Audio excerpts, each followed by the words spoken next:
Thank you all for coming. We got a huge crowd today.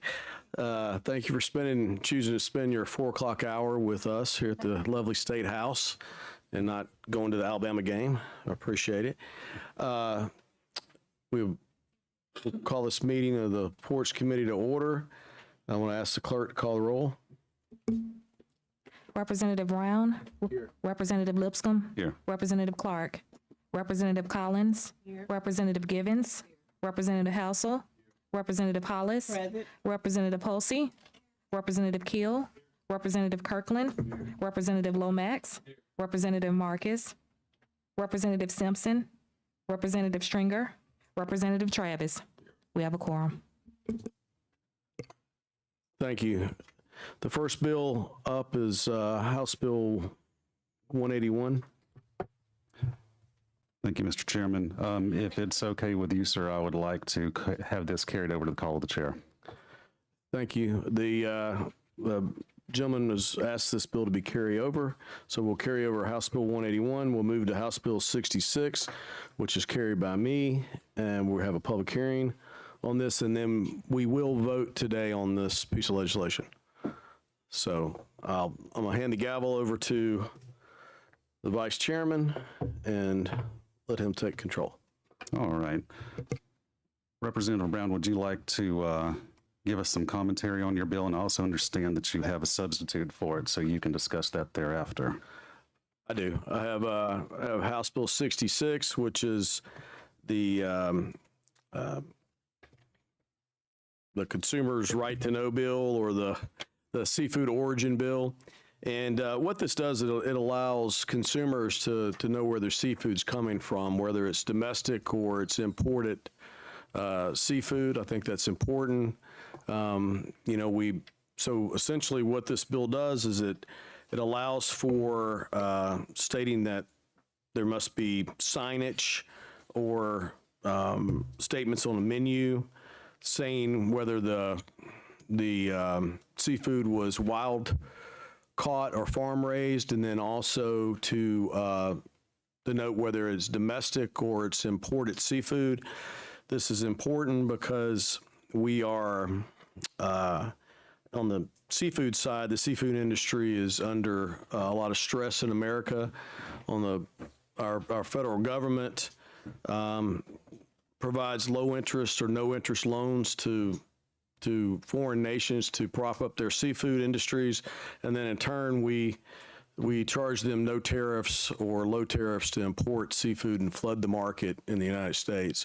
And so this is important because I think it will help to save jobs in the state of Alabama. The seafood industry is vital to our economy. And then as well, people have a right to know where their seafood comes from, what they're eating. And at the perfect time, I have a sub. Okay. Would you like to go ahead and tell us what your sub entails? Sure. The substitute, what we essentially did was, rather than on the country of origin, we simply state that we have to denote whether it's imported or domestic, rather than being able to specify whether it's from Vietnam or Peru or wherever, just that it is either imported or it's domestic. It denotes the size signage that needs to be in specific locations, what it says on the menu. It actually, I think, is easier to implement, and it will be more effective. And in the long run, I think it is something that all it changes essentially is more or less the imported and domestic term and the size of the font, and does away with some of the advertising restrictions. And this is an effort to work with our restaurants and food establishments to not be too much of a burden on them as well. We do have a public hearing. Prior to doing that, I'll take any questions from the committee. Okay, then we'll call up we're going to give each of you 3 minutes to talk. Mr. John Valentine, you're up first. Thank you, everybody. I'm speaking on behalf of Representative Brown's bill, and I'm also here to support Mayor Barnes from Bayou La Battery. I know a good bit about the seafood import industry. Some 85% of all seafoods that are sold in the United States now are coming from overseas. And as Representative Brown mentioned, they're coming primarily from Indonesia. What you may not know is why is it so cheap? Well, a big part of this is criminal. There's an illegal slave trade that's going on. People are being impressed into the fishing industry and not being paid, of course, for their efforts. They don't know where this stuff is coming from. It's called IUU. It's illegal, unreported, and unregulated fisheries. And it's a major topic of discussion in Washington. It's coming from India, Vietnam, China, Thailand, Indonesia. Even the Russians are getting involved in this now. So I want to speak on behalf of that because this is a big part of his historical and cultural heritage. This is a big part of what we are on the Gulf Coast. You think it's not a big deal, pick up a seafood or pick up any kind of recipe book in coastal Alabama. It's chock-a-block full of seafood recipes that are a big part of our history going back beyond the Civil War. So I want to support this. It's unusual for a seafood or for a scientist to come up and say something on behalf of a fishing community, but I'm all for these guys having a living and supporting their communities and their children and their families. So Chip cut me to 3 minutes. I could go on for days on this, but the Sea Lab is all for this. Thank you. Thank you, sir. Next up is, if I'm correct, Mayor Henry Barnes. Thank y'all on behalf of the city. I appreciate y'all bringing this up and Chip for having it written, and I appreciate y'all voting on it. When I ran for mayor, I knew I'd be looking at a lot of issues, but I never thought I'd be looking at the death of a city. And if something's not done like what y'all are fixing to do, that's what's going to happen. And I appreciate y'all doing it on behalf of the city of Bala Battery, and thank y'all very much. Thank you, sir. And our final speaker is Ernest Anderson.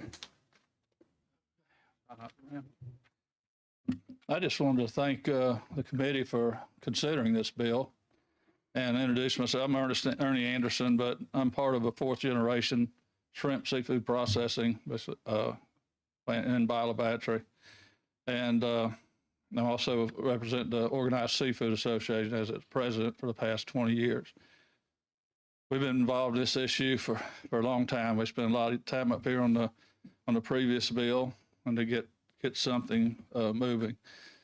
But it works and it does so much. Yes, 20 years ago, they talk about imports, they talk about tariffs and all those issues.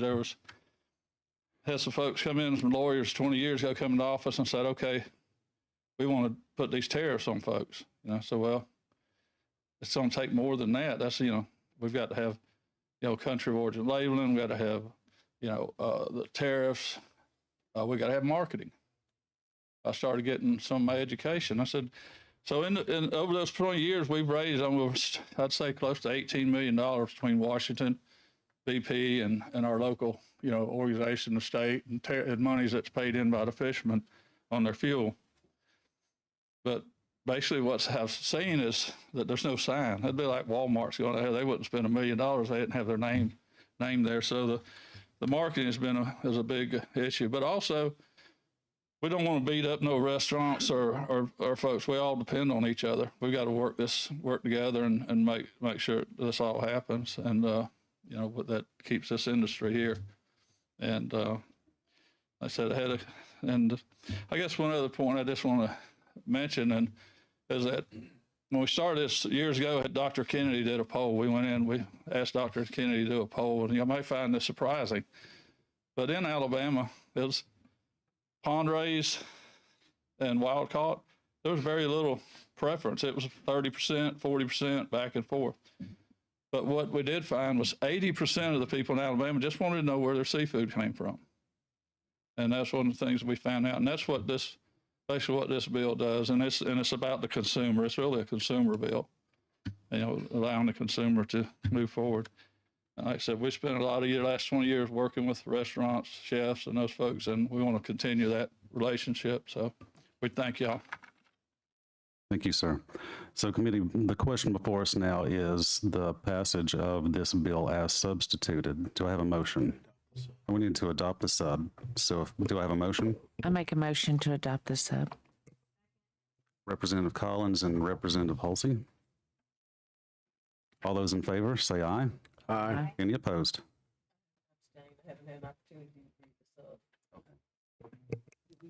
Please indicate that Ms. Clark is abstaining. And so with that, we need a motion to, Can I s- yes, Ms. Collins. Thank you. I appreciate it. I just wanted to say thank you for working with all the different groups. I appreciate that they've done that in North Alabama. I've mainly heard from restaurants. And so I want to say thank you for that. I want to thank you that it's not redoing all the menus, but that you can clip it on and some things like that. And then on the complaints, I just wanted to point out that making sure it's not just a call in, but it's written, whether it's emailed or something, to consider that. And so at the appropriate time, I'm happy to give the bill a favorable report. I have a question, Mr. Chairman, Yeah, yes, Ms. and Clark. I apologize for being late. I came in from another committee meeting. Were there 3 speakers, There were, all proponents? correct. No one came from the Retail Association? Correct. The restaurants to speak? I mean, I received some emails, and I'm surprised that they're not here. My understanding is that Well, that they did not speak. Thank you. I'm sorry.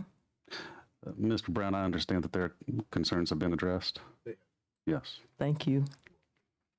Okay, with that, with the question before us, yes, sir, Mr. Trapp. I just got one question that I wanted to kind of make sure to verify in the issue where we're talking about farm-raised fish. Is that just U.S. farm-raised, foreign for farm-raised? Yeah, this won't interfere with the catfish, the previous catfish legislation at all. Okay, well, the reason I was specified, I know back years ago when I did some study in my wastewater management, one of the things that where we deem the way we raise fish as normal, one of the things that happens in some of these far countries, they may take and plant like a cage with fishes inside of them and plant them in a river, which get sewage disposal, stuff like that. They deem that as farm raised, and that's why I was asking to pose that question. Yeah, that's actually what we're trying to address here as well, is the growing in nets out in the Gulf of Mexico or somewhere else in another, the Gulf of Tonkin, let's say, versus wild caught, just pen raised versus swimming wild, and could be caught in a net or what have you, but just not pinned in. Okay, all right. Are there any other questions? Seeing none, the question before us is passage of the bill as substituted for HB 66. All those in favor, please say aye. Aye. Excuse me, we need a motion first. So, I have a motion from Ms. Collins. Do I have a second? Second from Ms. Givens. All those in favor say aye. Aye. Any opposed? Bill passes with a favorable report. Mr. Chairman? Thank you, Vice Chairman Lipscomb. Okay, are there any comments or any other issues from any of the members? Okay, seeing none, is there a motion to adjourn? Representative Clark, second by Representative Givens. All right, this motion to adjourn is accepted. Have a good night.